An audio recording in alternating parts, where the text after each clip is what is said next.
Le grand débat et la campagne quotidienne médiatique de la République en marche n'y font rien. Nous étions plus de 2000, peut-être même 2500. Semaine après semaine, que ce soit dans les Gilets jaunes, que ce soit exactement dans les entreprises, les établissements, les actions de mobilisation s'enchaînent. La population ne veut plus des promesses, des palabres, mais des décisions fortes pour améliorer le pouvoir d'achat, ou une fiscalité plus juste et des réformes du fonctionnement de notre démocratie. Macron pense s'en sortir, gagner du temps avec des débats aux questions-réponses orientées, mais il reste toujours aussi méprisant envers ceux qui vivent avec pas grand-chose et qui se réunissent depuis plus de 2 mois sur les ronds-points et dans les villes. Le président des très riches, des grands patrons et de la finance changera de cap si ses amis fortunés ne peuvent plus s'empiffrer de notre argent. Seul un mouvement pénalisant durement l'économie peut changer leur orientation. La grève massive et continue reste l'arme légale la plus efficace pour le salariat. Macron qui soutient les manifestants au Venezuela et fait tirer des grenades sur les manifestants en France.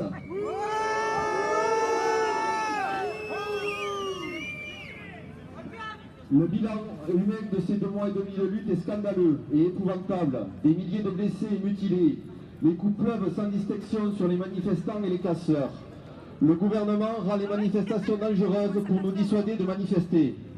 Ces violences organisées ont donné au gouvernement un motif pour renforcer la législation qui légitime le fichage des citoyens qui ne font que faire valoir un des principes fondamentaux de notre société, le droit de manifester. Cette loi anti-casseurs est très grave. Elle démontre la lente dérive des démocraties occidentales vers des pouvoirs de plus en plus autoritaires, réactionnaires et racistes. La politique économique ultralibérale appliquée par les sociodémocrates européens de ces 40 dernières années a conduit à l'enrichissement d'une minorité où 27 patrons accumulent autant de richesses que 3,5 milliards d'individus. Cela bien sûr aux dépens des plus fragiles qui s'enfoncent dans la pauvreté. Une fiscalité plus juste, rétablissement de l'ISF, suppression de l'exit tax et de la flat tax, suppression de la TVA sur les produits de première nécessité et réduction pour les autres produits, renforcer la place de l'impôt sur les revenus, plus de tranches, plus de progressivité. Taxer le capital autant que le travail pour soutenir les entreprises qui favorisent l'emploi et les salaires et investissent plutôt que le versement de dividendes. Encore dans les mobilisations qui doivent continuer, qui remettent en cause la construction de toute politique inégalitaire au profit des plus riches. De nombreuses journées et actions sont encore à prévoir dans les prochaines semaines. Nous vous donnons rendez-vous pour se retrouver très bientôt encore en lutte.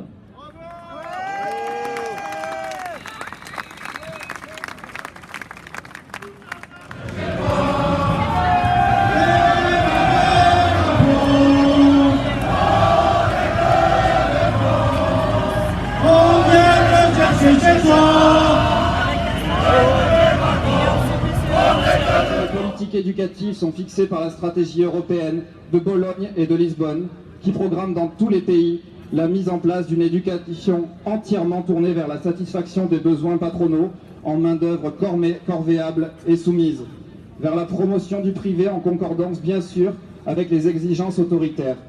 C'est pourquoi l'éducation nationale paie un lourd tribut en termes de suppression de postes, avec à la clé fermeture de classes, effectifs surchargés, disparition de tous les dispositifs permettant d'aider les élèves les plus en difficulté. Nous devons cependant alerter aussi sur le contexte de grave remise en cause des libertés. Le gouvernement entend en effet limiter la liberté de parole des enseignants à travers son projet de loi pour une école de la confiance. Si nous ajoutons la répression délibérée des Gilets jaunes avec des centaines de blessés, ces milliers d'arrestations arbitraires ou encore la loi anti-manifestation, c'est pourquoi, pour la FSU du Tarn, il est vital d'arriver enfin à faire converger toutes les colères, toutes les luttes en un vaste mouvement populaire pour faire plier ce gouvernement de combat, pour rappeler que personne n'est légitime pour ravager nos vies et notre société et que la seule légitimité c'est celle du peuple. Le mouvement des Gilets jaunes, loin des images grossières véhiculées par certains médias aux ordres, partage l'essentiel de nos revendications syndicales. Plus de justice sociale, plus de justice fiscale, plus de démocratie, une vie digne en somme. Nos revendications convergent, faisons-en de même de nos actions. Merci.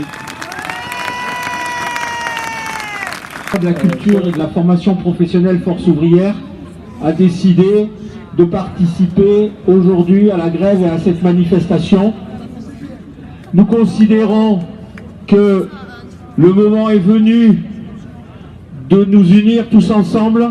Les revendications que portent les Gilets jaunes, les revendications que portent les organisations syndicales sont les mêmes. Il s'agit de la défense des services publics, qui sont les services de l'ensemble de la population du peuple.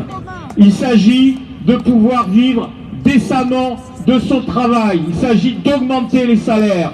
Ce gouvernement semble être fort, mais les méthodes qu'il utilise, la violence en particulier, la violence envers les lycéens, la violence envers les gilets jaunes, n'est que l'aveu de sa faiblesse.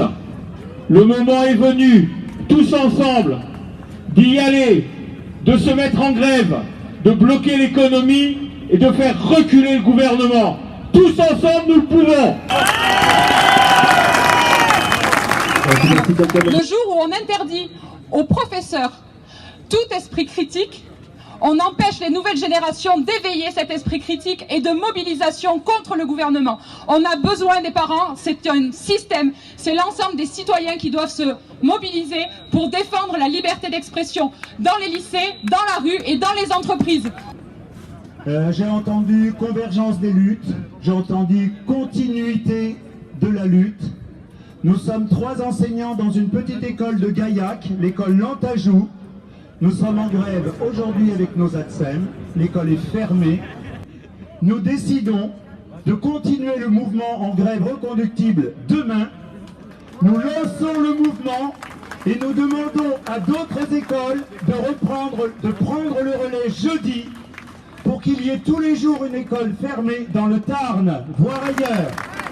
On va lancer localement une pétition sur la fac pour que la faculté d'Albi, sa direction en fait, suive le mouvement qu'il y a eu parmi d'autres universités pour revenir sur les frais d'inscription dans les facs qui vont beaucoup augmenter, et il faut savoir qu'ils reviennent sur une fac élitiste, et là où beaucoup d'enfants de travailleurs et des classes populaires ne pourront plus aller dans les lycées, enfin dans les universités. Je suis une AVS du Tarn, mal payée, maltraitée par son administration, sous pression de non-renouvellement de contrat. Je suis AVS depuis 7 ans et je suis toujours en CDD à 900 € par mois pour 31 heures par semaine.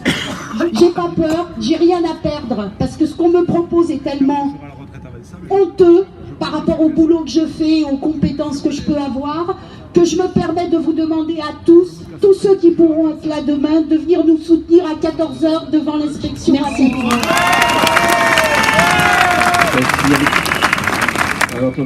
En 10 ans, on a subi 40 000 suppressions d'emplois au plan national. Dans le Tarn, sur la même période, il y a eu 165 suppressions d'emplois. Ce sont des services entiers qui sont fermés, notamment en zone rurale.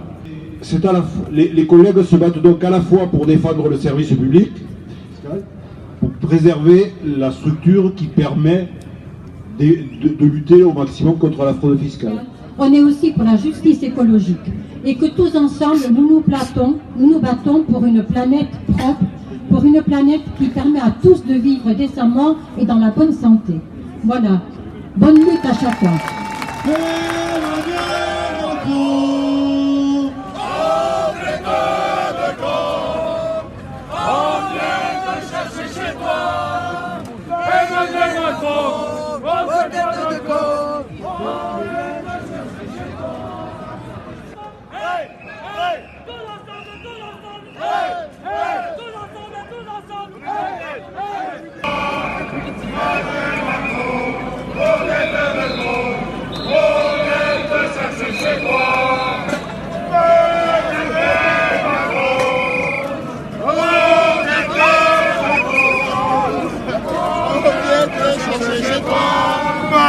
Macron, on est le con, on vient te chercher chez toi.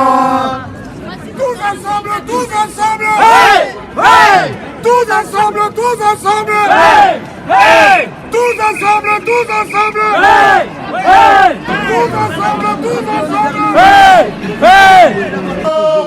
Tes réformes, Macron, si tu savais, tes réformes. Aucune hésitation, c'est là.